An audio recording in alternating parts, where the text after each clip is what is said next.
yake hahau tugithie na mbere maabitha o thuthuria ni maikitie ngono andu angi ana na gukinya namba ya aria anyite gukinyiria andu atandatu magikuruhanio na mĩĩrĩ 33 iria ironekanire kaburi-ini ka muingi mwena wa Kericho.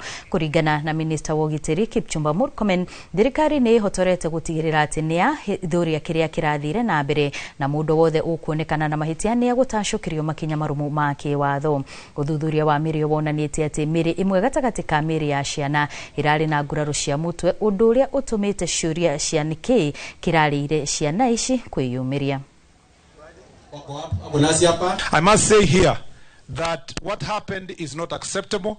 There was a court order for disposal of unclaimed bodies from Nyamira Referral Hospital, and that court order specified exactly the number of the bodies that were supposed to be disposed. It was not supposed to happen in darkness, and the county government of Nyamira, especially the one in charge of that referral facility, unfortunately organized in a clandestine manner a burial that happened here in Kericho in a private cemetery owned by NCCK, and in unholy hours, and disposed in an improper manner because it was being done in a clandestine manner, possibly because there was monetary gain. And also we have now established that the bodies are more than the ones that the court had ordered.